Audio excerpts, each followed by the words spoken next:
안녕하세요. 돈셰프의 최병문입니다. 오늘도 WM 센터장, 김종현 센터장, 그리고 우정우 전문가님 두 분과 함께 수고해 주시겠습니다. 안녕하세요. 안녕하세요. 네.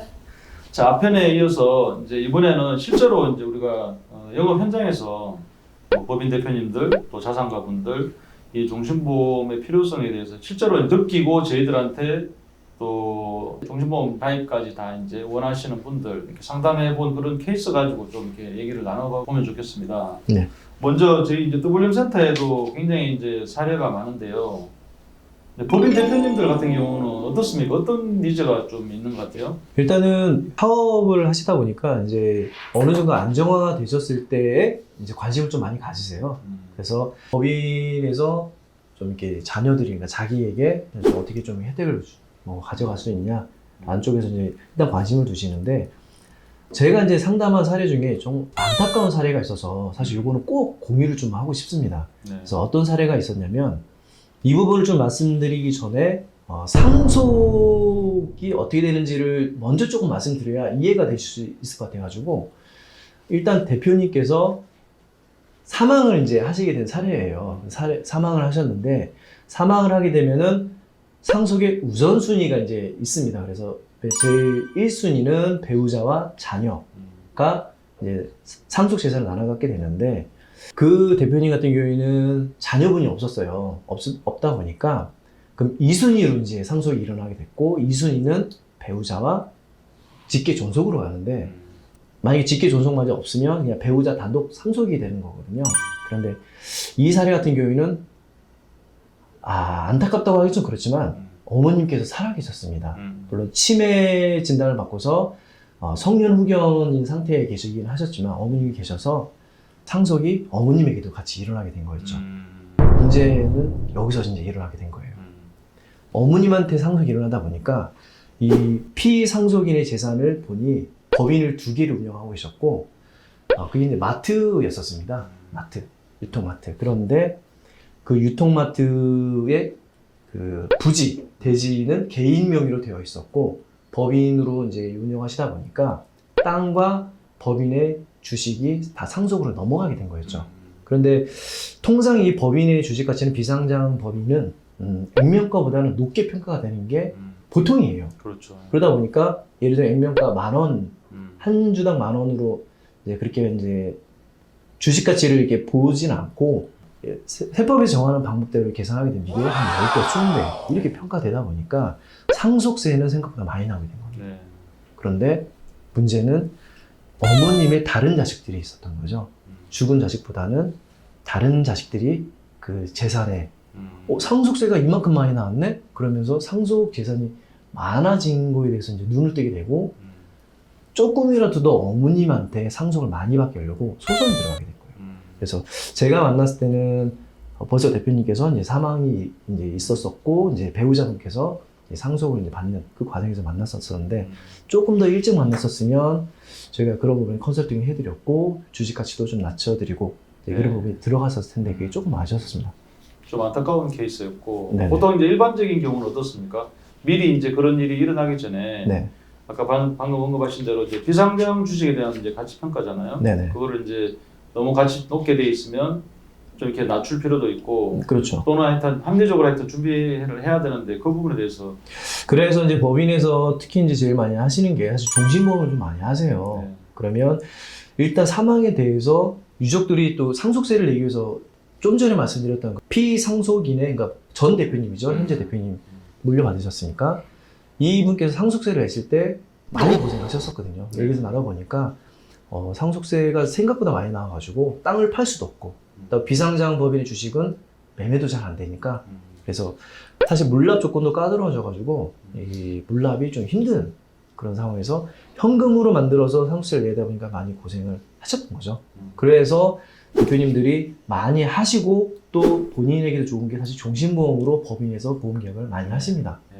그래서 이거를 그 법인의 가치에 맞게 준비를 하시게 되고, 또 이제 종신보험 준비해야 되는 이유 중에 하나가 본인의 생활비로 쓰기에도 좋다라고 하는 말씀 드렸던 게 기억이 나실 거예요. 그러면 대표님께서도 법인을 운영하실 때 당연히 유족보상금이나 이런 거 준비를 하시고, 그러면서 건강하게 잘 사셔서 이제 퇴직을 하셨을 때 이거를 본인이 다시 또 비과세 혜택을 보시면서 쓰실 수가 있다는 거죠. 그래서 일석이조가 아니라 일석삼조사조 효과를 볼 수가 있기 때문에 법인에서는 기본적으로 본인을 위한 또 법인을 위한 또 유족들을 위한 이 플랜으로 종신보험을 기본적으로 가입하시는 게 맞다고 봅니다.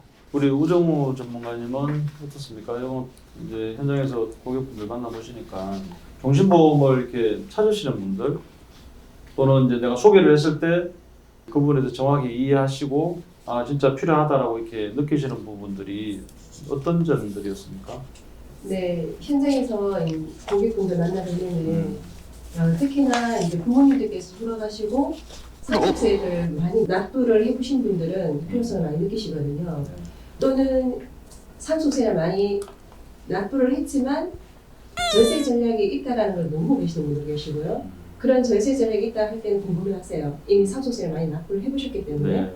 그럼 어떤 방법이 있느냐 했을 때 제가 종신보험이 있다라고 하면은 고객분들께서는 이미 나는 종신보험이 잘 가입되어 있다. 이미 납입도 다 끝났다. 이렇게 말씀하시는 분이 계시거든요. 근데 실제로 그 가입 증서를 봤을 때 앞차에서도 말씀드렸지만 계약자, 피보험자, 수익자가 잘못되어 있는 경우가 참 많습니다. 그래서 납입은 다 끝났지만 전혀 절세 포인트가 낮은 구도로 되어 있는 부분이 많아서 새롭게 절세를 충분히 할 수 있도록 그렇게 계약자, 수익자를 해드리고 또 요즘은 법인의 자녀를 주식으로 또 주주로 참여를 많이 하게 됩니다. 그럼으로써 미성년자를 하더라도 분양을 하게 됨으로써 네. 자금 출처를 마련하고 연납입으로 해서 종신보험을 계약자, 수익자, 자녀로 해서 납입을 함으로써 절세 포인트를 잘 잡아가시는 고객분들이 계시죠. 법인 대표뿐만 아니라 이제 뭐 자산가분들 또 뭐 예를 들어 병원 원장님들도 그렇고 이게 지금 요즘 자산이 이제 너무 빠르게 이제 상승하고 있잖아요.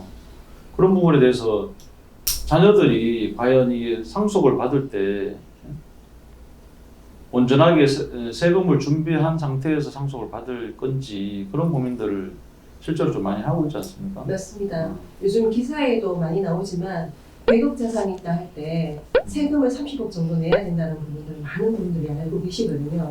그래서 어떻게 절세를 할 수 있느냐 많이 여쭤보고 계십니다. 그래서 우리가 종신보험으로 상속세 절세를 한다는 얘기를 많이 하는데 정말 여기서 포인트는 뭐냐면은 종신보험을 30억을 가입을 했을 때 보험회사에 납부를 평생 하는 거는 절반 정도입니다. 평균. 네. 그러면 30억의 보험금을 준비했을 때 납입은 15억을 하게 되는 거죠. 네. 그것도 바로 이번 달에 15억을 내는 것이 아니라 10년, 20년, 30년에 걸쳐서 조금씩 매월 납입을 합니다. 물론 그 안에 30년, 20년, 10년 납입 완료되기 전에 뭐 누군가가 무조건 사망한다 이런 건 아니지만 그만큼 분할 납부를 하는데 총 납입을 다 완료했다 하더라도 우리가 보험금을 받는 것 대비해서는 절반 정도 납입을 한다. 이게 아주 큰 것 같고요.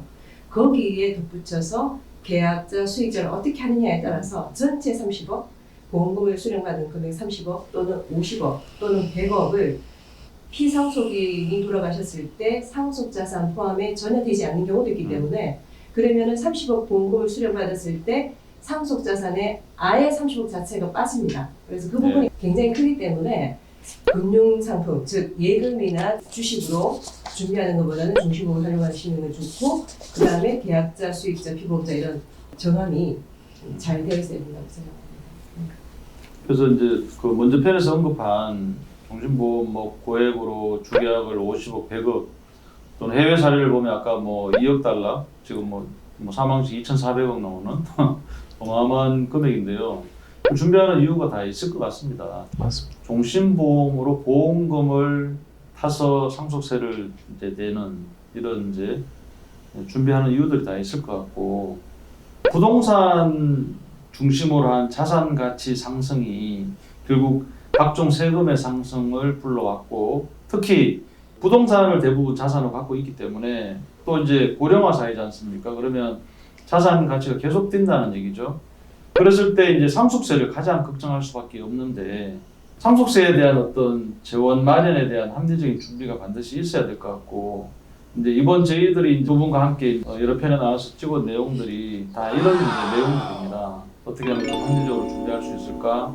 그게 이제 현실적으로 가장 손쉽게 좀 준비할 수 있는 방법이 종신보험을 통해서 좀 이렇게 합리적으로 준비할 수 있다. 이런 이제 내용들이 좀 있었고, 또 실제로 그게 어떤 그러면 효과가 있는지, 절세 효과가 있는지 비교하는 또 표도 이제 다 보여드렸습니다. 혹시 이제 이번 편 보고 앞편 못 보셨던 분들 앞편 한번 좀 보시면 좀 이해가 되실 거고요.